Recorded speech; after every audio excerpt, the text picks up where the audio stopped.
Welcome to Friday Friends, RI Elder Info's weekly look at the organizations and individuals providing resources for Rhode Island seniors, caregivers, and professionals.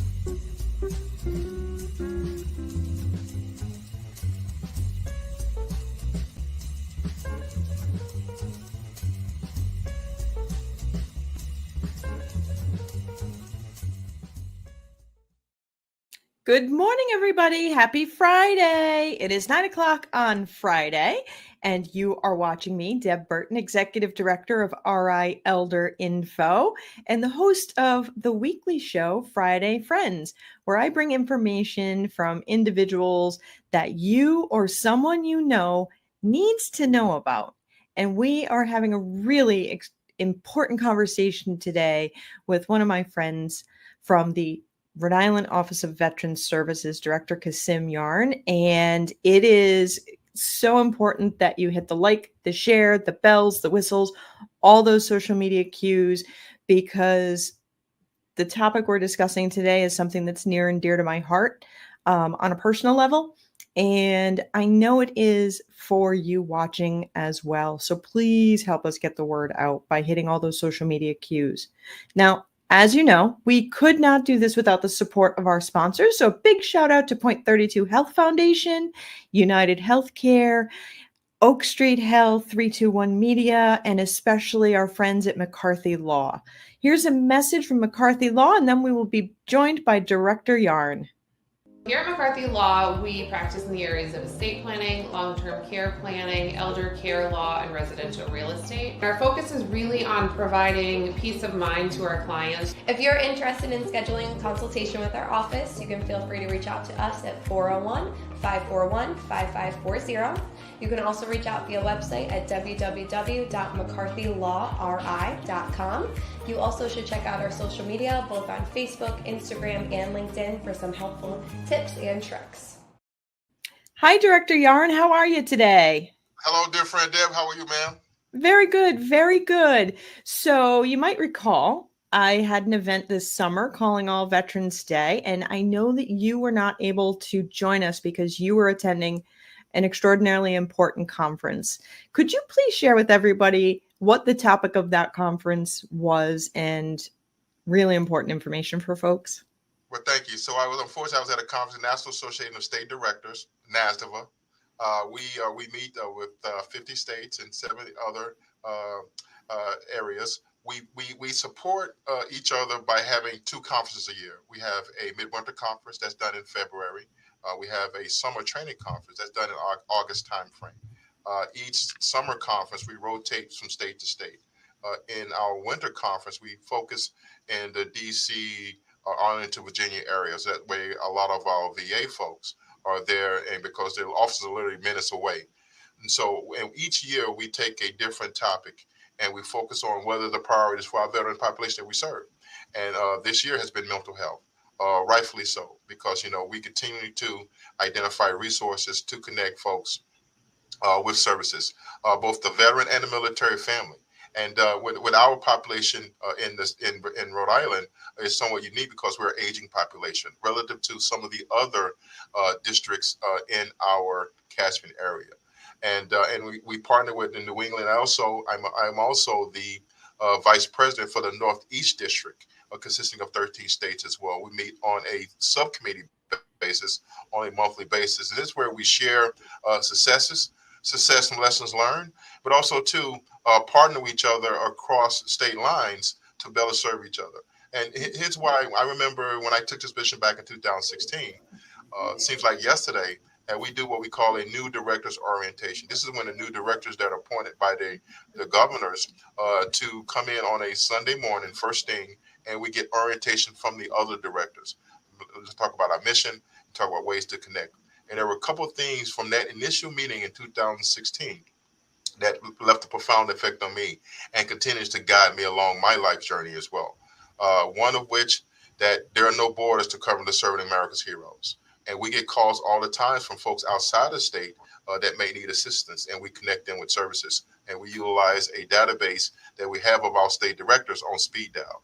The second major takeaway was if another state director calls you, damn it, you better pick up the phone.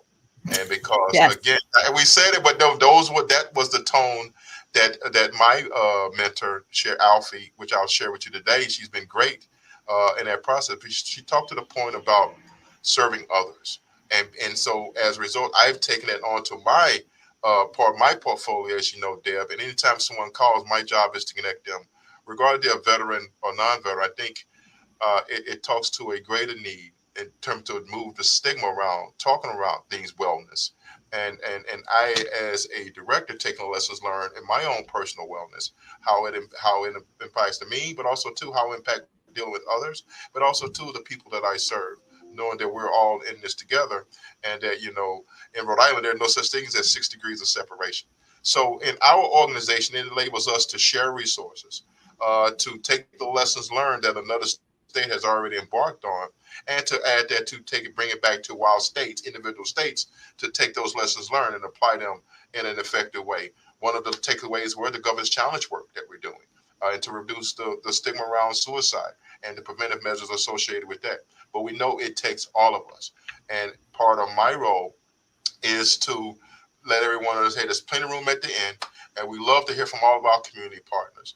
We this has been successful, as you know, in the elder space, dealing with those, connecting with the next steps as they transition to offer them options that we have, which your organization has been so critically supportive of in that regard. And now we're taking on also an added capacity is addressing the mental health needs of all of our Rhode Islanders in the space.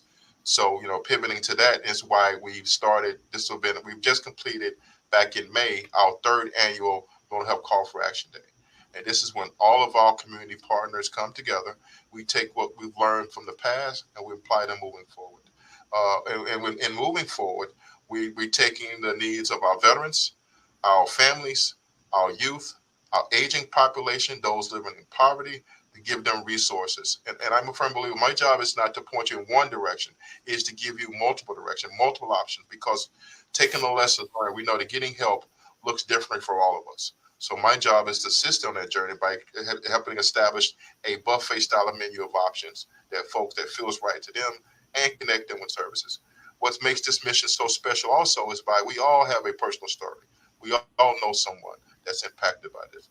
Let's bring that to light. Let's continue to talk about those stories. Now we can have that conversation around the water cooler, around the dinner table to talk about those sensitive subjects. But we have to create a place and an environment that's conducive for that. So that means if that means me sharing my story, that means me sharing a couple of tears, then so be it, because we know it's okay not to be okay. And by me sharing my stories, everyone else can also share their stories as well. Absolutely. And Director, I think it's important for folks to really normalize the conversation around it's okay to not be okay. And I have to push back on one thing that you said. I don't Please think do. that your office just points people in the right direction. You'll actually hold their hand and give them a map and make sure that if they need assistance to arrive at their destination, your team makes sure that that is exactly what people get when they call you for help. So had to push back a little bit. You Well, don't just point people in I'm directions. happy. Please do that. I take it. You're absolutely right, and I serve with humility. When I remember when I first took this position, I looked at my veterans and military families, and as a steward for the taxpayer.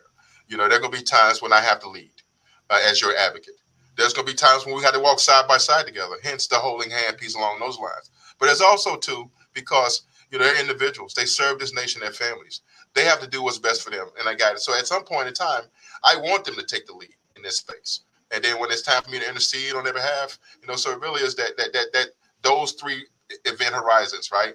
To lead, to play alongside, and of course, to lead, you got to be a good follower as well. And I'm happy to let our veterans lead, and I will follow them when I need be. If they need to step in, here's Big Brother. Big Brother Kasim to help them along the way. But thank you Absolutely. for those comments. Absolutely.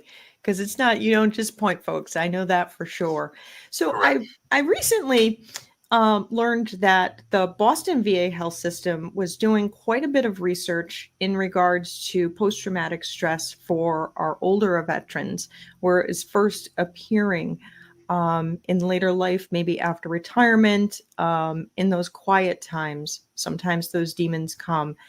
And I'm finding simultaneously that there are more individuals who are eligible for benefits since the PACT Act went through. So, for our older veterans who maybe are experiencing things that when their life was busy, they had not experienced, how can they reach out for help? Well, there's a lot to unpack there. So, and you're right on your assessment, and I would take that even a step further. Taking the lessons learned from COVID-19, a lot of our aging population have become isolated, and rightfully so. And so, we also know part of this similar study that leads to dementia. And so, what we've done in taking the Boston approach, because remember, there's no borders, right? So, companies flatter, right? When you companies pay someone else's programs. But we've launched a similar version here through our Veterans Cafe component. We, in partnership with Office of Healthy Aging, Meals on Wheels, we offer in congregate setting format. We offer a meal setting for those that age over age of 60. We do it at two locations, familiar with the community, because it is about community engaged and staying in the community, but also meeting our veterans where they are in that community. In partnership with the American Legion, Post 85 in Woonsocket, and Post 43 all the way in Warwick. We offer a third Wednesday of every month now. Since we've started this back in July, we offer programming for those 60-year-old folks, veterans, and their significant others, to offer programming over a lunch meal provided by Meals on Wheels, and we offer a lecture series. This past series in Warwick, I was the guest speaker. And this kind of piggyback upon, if you recall, prior to COVID, we should have our morning sessions, coffee sessions with all the folks around the nurse facilities and the assisted living facilities. We used to have shared notes and network. Well, we use that similar setting too. We have those folks come back to offer programming for this segment of our population. When we talk about in the veteran space, when you use the word transition, we talk about those veterans that are transitioning back home to our communities now. But on the other end of the spectrum, we're transitioning using a different way. What's your next plans in terms of, do you want to age in place at home, or do you want to potentially utilize a nursing facility, the veterans home as an option, an assisted living facility, or moving in with your loved ones? All of those discussions they need to be having now prior to needing those resources. And again, this is the lessons learned dealing with this proper group of our population and knowing what we know. Okay, let's take this and operationalize this. Let's give this in a format and a process that we all understand, and something you can take with you to think about around your dinner table as you have these discussions with your family members. So the Veterans Cafe has been very instrumental in supporting to move the needle on to get our residents back out into communities in a social network setting, and also offer them some programs, some things to think about as they continue along those life journey as well. And I have to say, having popped into the Veterans Cafe, that they are well attended and it is such a sense of camaraderie and connectedness. And I think it's a great opportunity to reduce that social isolation and loneliness. And we know that Meals on Wheels in general is so very much more than a meal. And I love the Veterans Cafe that has been able to partner with Meals on Wheels and bring that out to the community and get people connected, and that they can bring their significant others with them, because Absolutely. sometimes significant others need that support as well. Um, Director, if there's someone watching who needs help, maybe they are really struggling with their mental health, where should they call? Where can they get help? So there are, when I talked earlier about that, a buffet style of menu of options.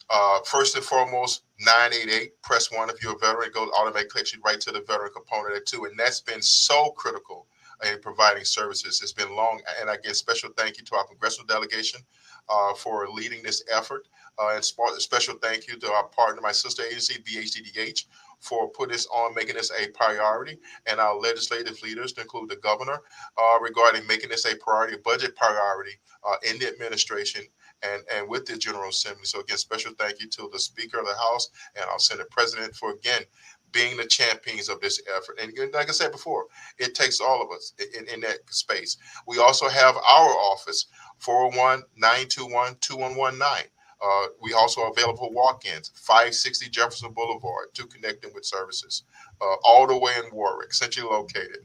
On Ripped, we have two Ripped routes here.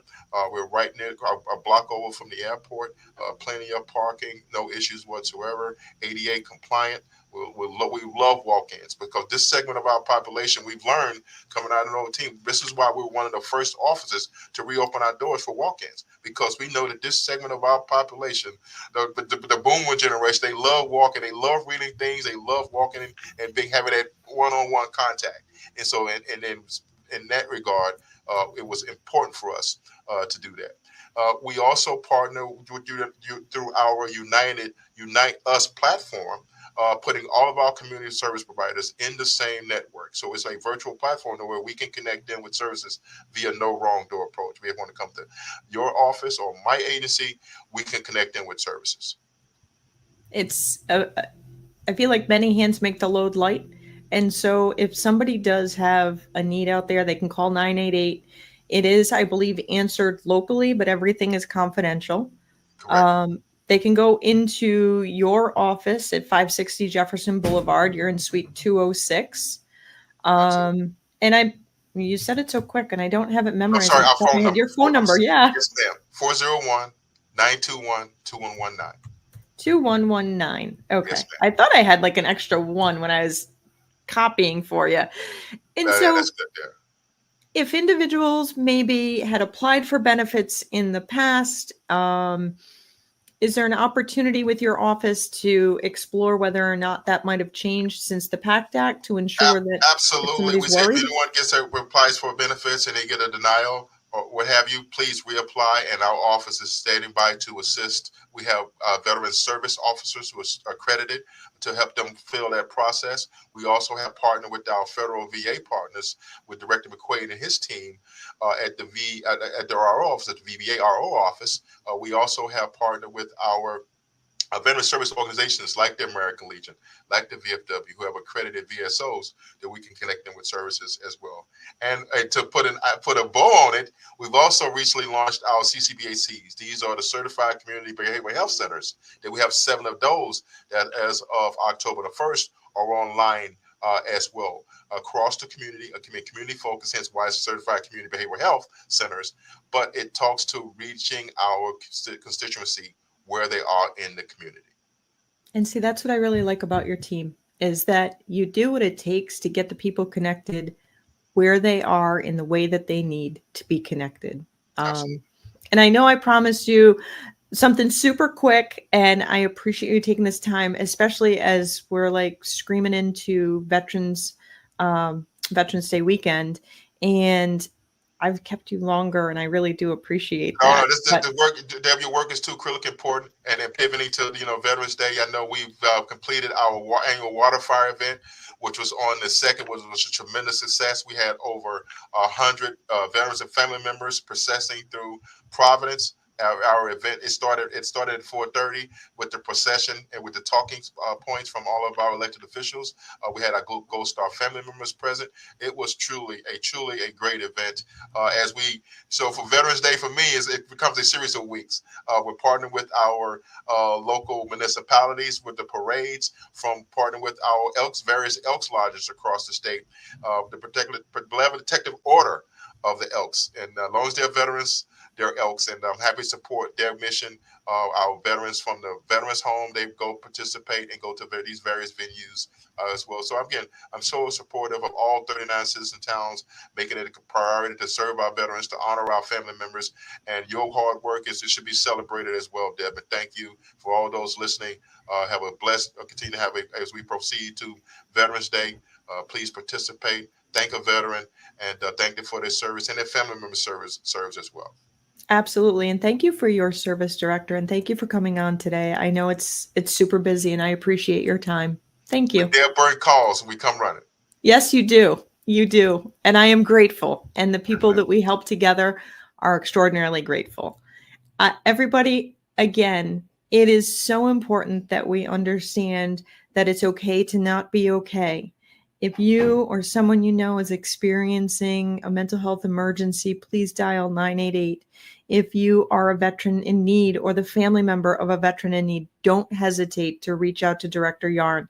His team will help you navigate in the way that you want help, and they'll make sure that you get there in your time frame. They are a wonderful group. Please don't hesitate to reach out. Share this video because we're losing 21 vets a day. And if we can prevent even one, that's great, but we want to be able to prevent all. So please help us get the word out. Hit the like button, hit the share button, all those social media cues. If someone you know is having a crisis, call 988 and enjoy this weekend, and make sure that given an opportunity that you thank the veteran for their service and thank their family as well. I look forward to seeing you all again next week. In the meantime, be well and be kind. If you like this video, please follow us on social media and subscribe on YouTube. For more information, visit rielderinfo.com or call 401-585-0509. If you have any questions, email deb@rielderinfo.com.